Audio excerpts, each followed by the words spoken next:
नमस्कार दोस्तों। लोकसभा के 543 सीटों को लेकर नए सर्वे आ चुके हैं और इन सर्वे के जो आंकड़े आए हैं बेहद चौंकाने वाली, बेहद हैरान करने वाली हैं। इन सर्वे के आंकड़े आपके समक्ष रखने वाले हैं, जिससे आपको पता चलेगा कि लोकसभा चुनाव 2024 में कौन सी पार्टी जीत हासिल करने वाली है, किस पार्टी की सरकार बनने जा रही है। सभी जानकारी आपको मिलेगा और साथ में बताएंगे कि किस राज्य में किस पार्टी को कितने सीटें मिल रही हैं, कौन सी पार्टी कहां से लीड कर रही है, सभी जानकारी देंगे। उससे पहले आपसे एक रिक्वेस्ट है, आप देश के अगले प्रधानमंत्री के तौर पे किसे देखना पसंद करते हैं, राहुल गांधी या नरेंद्र मोदी? अपना राय कमेंट में जोड़ लिखिए। आपका कमेंट जो है काफ़ी महत्वपूर्ण होने वाला है।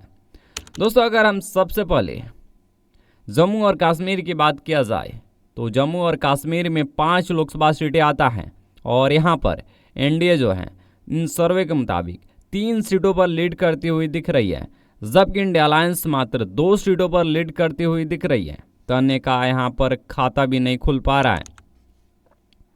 आंध्र प्रदेश राज्य की बात किया जाए तो आंध्र प्रदेश में 25 लोकसभा सीटें आता हैं और यहाँ पर एनडीए को 23 सीटें मिल रही है, जबकि इंडिया अलायंस को 2 सीटें मिल रही है। तो अन्य के खाते में 0 सीटें जा रही है और यहाँ पर टोटल दोनों राज्यों को मिलाकर एनडीए को 26 सीटें हो जाती हैं, जबकि इंडिया अलायंस को 4 सीटें हो जाती हैं। त्रिपुरा की बात किया जाए तो यहाँ पे 2 लोकसभा सीटें आता है और यहाँ पर जो मुकाबला है बराबरी का देखने को मिल रहा है। एनडीए को भी यहाँ पर 1 सीटें मिल रही है, जबकि इंडिया अलायंस को भी 1 सीटें मिलती हुई दिख रही हैं इन सर्वे के मुताबिक। अगला राज्य बात करें मध्य प्रदेश की तो मध्य प्रदेश में 29 लोकसभा सीटें आता है और यहाँ पर एनडीए को 22 सीटें मिल रही है, जबकि इंडिया अलायंस को 7 सीटें मिल रही है। तो अन्य के खाते में 0 सीटें जा रही है और यहाँ पर टोटल सीटें हो जाती हैं एनडीए को 49, इंडिया अलायंस को 12 और अन्य के खाते में 0। गुजरात की बात करें तो गुजरात में टोटल 26 लोकसभा सीटें हैं और यहाँ पर एनडीए को 25 सीटें मिल रही है, जबकि इंडिया अलायंस को 1 सीटें मिल रही है। गुजरात जो मोदी जी का गृह राज्य है, यहाँ पर पकड़ मोदी जी की है और मोदी जी और भारतीय जनता पार्टी जी की जो पकड़ है गुजरात में काफ़ी तगड़ा है, जिसकी वजह से एनडीए को यहाँ पे 25 सीटें मिल रही है, जबकि इंडिया अलायंस को 1 सीटें मिल रही है। तो यहाँ पे टोटल स्कोर हैं, टोटल सीटें जो हैं भारतीय जनता पार्टी यानी एनडीए गठबंधन के खाते में 74 सीटें हो जाती है, तो इंडिया अलायंस के खाते में 13 सीटें हो जाती है। अगला राज्य बात करें लक्षद्वीप की तो लक्षद्वीप में 1 लोकसभा सीटें आता है और यहाँ पर एनडीए को 1 सीटें मिल रही है, जबकि इंडिया अलायंस को 0 सीटें मिल रही है। तो अन्य के खाते में भी 0 सीटें जा रही हैं। हिमाचल प्रदेश की बात किया जाए तो हिमाचल प्रदेश में 4 लोकसभा सीटें आता है और यहाँ पर एनडीए को 4 सीटें मिल रही है, जबकि इंडिया अलायंस को यहाँ पर 0 सीटें मिल रही हैं। तो अन्य के खाते में 0 सीटें जा रही है और यहाँ पर टोटल स्कोर जो है यानी टोटल सीट जो है भारतीय जनता पार्टी एनडीए गठबंधन को 79 सीट हो जाती हैं, जबकि इंडिया अलायंस को मात्र अभी 13 सीटें हुई हैं। दिल्ली की बात किया जाए तो दिल्ली में 7 लोकसभा सीटें आता है और यहाँ पर एनडीए को 5 सीटें मिल रही हैं, जबकि इंडिया अलायंस को 2 सीटें मिल रही है। तो अन्य के खाते में 0 सीटें जा रही है। अगला राज्य महाराष्ट्र की बात करें, सबसे ज़्यादा लोकसभा सीटों वाला दूसरे नंबर पे राज्य है और यहाँ पे जो सीटें हैं 48 लोकसभा सीटें आता है। महाराष्ट्र में एनडीए को 44 सीटें मिल रही है, जबकि इंडिया अलायंस को मात्र 4 सीटें मिल रही है। महाराष्ट्र में जो है भारतीय जनता पार्टी गठबंधन काफ़ी ज़्यादा बढ़त बनाती हुई दिख रही है और यहाँ पे 44 सीटें मिल रही है, जबकि इंडिया अलायंस को यहाँ पर मात्र 4 सीटें मिल रही हैं। तो अन्य के खाते में 0 सीटें जा रही है और यहाँ पे जो है टोटल सीटें भारतीय जनता पार्टी की काफ़ी बढ़त हो चुकी है और यहाँ पर भारतीय जनता पार्टी यानी एनडीए गठबंधन को 128 सीटें हो चुकी हैं, जबकि इंडिया अलायंस को मात्र अभी तक 19 सीटें ही मिल पाया है। मिजोरम की बात किया जाए तो मिजोरम में 1 लोकसभा सीटें आता है और यहाँ पर एनडीए को 10 सीटें मिलती हुई दिख रही है, जबकि इंडिया अलायंस के खाते में 0 सीटें जा रही हैं। तो अन्य के खाते में भी 0 सीटें जा रही है। असम की बात किया जाए तो असम में 14 लोकसभा सीटें आता हैं और यहाँ पर एनडीए को 8 सीटें मिल रही हैं, जबकि इंडिया अलायंस को 6 सीटें मिल रही हैं, तो अन्य के खाते में 0 सीटें जा रही हैं। झारखंड की बात किया जाए तो यहाँ पे 14 लोकसभा सीटें आता हैं और यहाँ पर एनडीए को 11 सीटें मिलती हुई दिख रही है, तो इंडिया अलायंस को यहाँ पर मात्र 3 सीटें मिलती हुई दिख रही हैं। राहुल गांधी की पार्टी कांग्रेस गठबंधन को झारखंड में मात्र 3 सीटें मिल रही हैं, तो अन्य के खाते में 0 सीटें जा रही हैं। और यहाँ पे जो टोटल सीटें हो जाती हैं एनडीए गठबंधन को 148, जबकि इंडिया अलायंस को राहुल गांधी की पार्टी कांग्रेस गठबंधन को मात्र 28 सीटें अभी तक मिली हैं और यहाँ पर अन्य को अभी तक 0 सीटें हैं। बिहार की बात किया जाए तो बिहार में 40 लोकसभा सीटें आता है और यहाँ पर एनडीए को 35 सीटें मिल रही हैं, जबकि इंडिया अलायंस को 5 सीटें मिल रही हैं, तो अन्य के खाते में 0 सीटें जा रही हैं।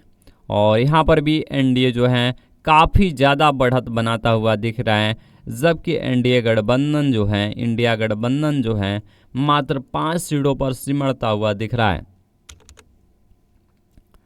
अगला राज्य अरुणाचल प्रदेश की बात करें तो अरुणाचल प्रदेश में 2 लोकसभा सीटें आता हैं और ये दोनों सीटें एनडीए के खाते में जा रही हैं, जबकि इंडिया अलायंस यहाँ पर 0 पर सिमटता हुआ दिख रहा है, तो अन्य के खाते में 0 सीटें जा रही हैं। कर्नाटक की बात करें तो कर्नाटक में 28 लोकसभा सीटें आता है और यहाँ पर एनडीए को 23 सीटें मिल रही है, जबकि इंडिया अलायंस को 5 सीटें मिल रही है, तो अन्य के खाते में 0 सीटें जा रही है। और कर्नाटक में जो है एनडीए काफ़ी ज़्यादा बढ़त बनाता हुआ दिख रहा है, जबकि इंडिया अलायंस यहाँ पर मात्र 5 सीटों पर सिमटती हुई दिख रही है। उत्तराखंड की बात करें तो यहाँ पे 5 लोकसभा सीटें आता है और यहाँ पर एनडीए 3 सीटें ला रहा है, जबकि इंडिया अलायंस 2 सीटें ला रहा है। और यहाँ पर जो है एनडीए गठबंधन जो है 2 से पार हो चुका है, जबकि इंडिया अलायंस जो है यहाँ पर मात्र 40 सीटों पर सिमट चुकी है और अभी तक मात्र 40 सीटें मिली हैं, जबकि अन्य के खाते में अभी तक 0 सीटें हैं। छत्तीसगढ़ की बात करें तो छत्तीसगढ़ में 11 लोकसभा सीटें आता है और यहाँ पर एनडीए जो है काफ़ी ज़्यादा बढ़त बनाता हुआ दिख रहा है। छत्तीसगढ़ में एनडीए को 10 सीटें मिल रही हैं, जबकि इंडिया 1 सीटों पर सिमट रही है, तो अन्य के खाते में यहाँ पर भी 0 सीटें हैं। और यहाँ पर भी भारतीय जनता पार्टी को टोटल 221 सीटें हो जाता है, जबकि इंडिया अलायंस को मात्र अभी तक 41 सीटें ही मिल पाई हैं। तेलंगाना की बात किया जाए तो तेलंगाना में 17 लोकसभा सीटें आता है और यहाँ पर एनडीए को 6 सीटें मिल रही है, जबकि इंडिया अलायंस को 11 सीटें मिल रही हैं, तो अन्य के खाते में 0 सीटें जा रही हैं। और यहाँ पर इंडिया अलायंस जो है बढ़त बनाता हुआ दिख रहा है। तेलंगाना में इंडिया अलायंस को 11 सीटें मिल रही हैं, तो इंडिया अलायंस के बाद से एनडीए को मात्र 6 सीटें मिल रही हैं, तो यहाँ पर एनडीए को टोटल सीटें 227 हो जाती हैं, तो इंडिया अलायंस को यहाँ पर 52 सीटें हो जाती है। अगला राज्य बात करें राजस्थान की तो राजस्थान में 25 लोकसभा सीटें आता है और यहाँ पर एनडीए को 20 सीटें मिल रही हैं, जबकि इंडिया अलायंस मात्र 5 सीटों पर सिमटता हुआ दिख रहा है।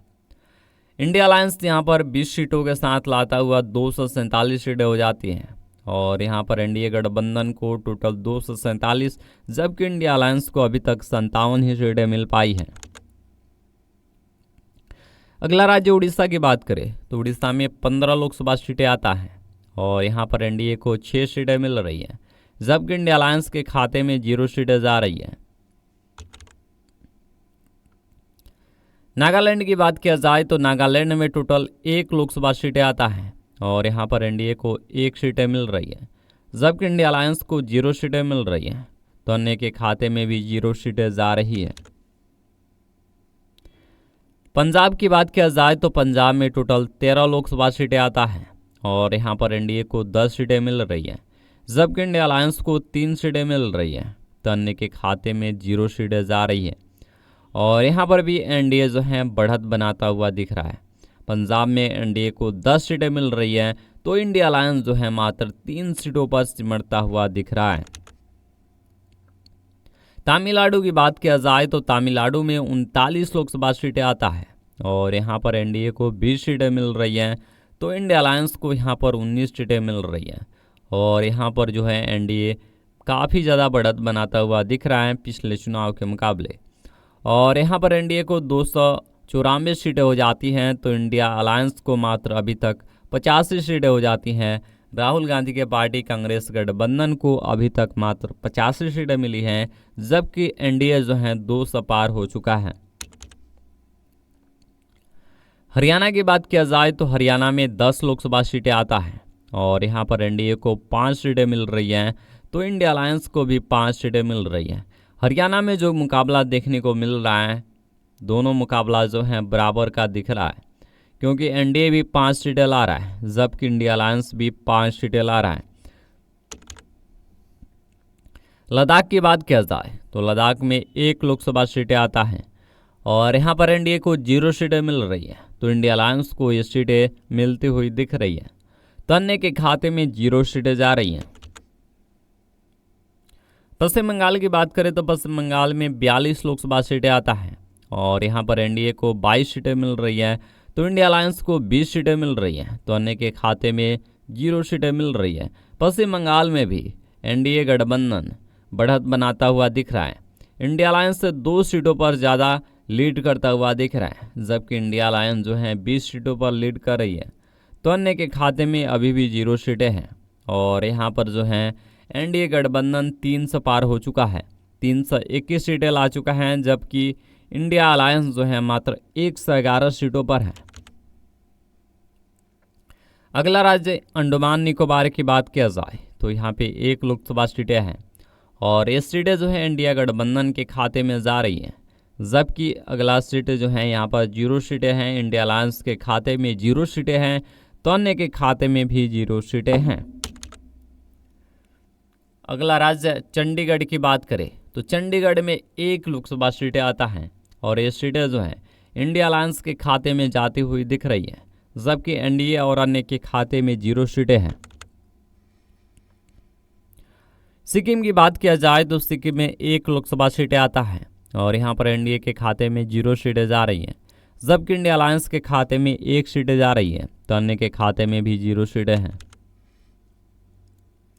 पांडिचेरी की बात किया जाए तो पांडिचेरी में 1 लोकसभा सीटें आता है और ये सीटें एनडीए गठबंधन के खाते में जा रही है, जबकि इंडिया अलायंस के खाते में यहाँ पर भी 0 सीटें हैं। दादर और दमन दीव की बात किया जाए तो यहाँ पे 2 लोकसभा सीटें आता है और यहाँ पर एनडीए को 0 सीटें मिल रही है, जबकि इंडिया अलायंस को 2 सीटें मिल रही हैं, तो अन्य के खाते में 0 सीटें जा रही हैं।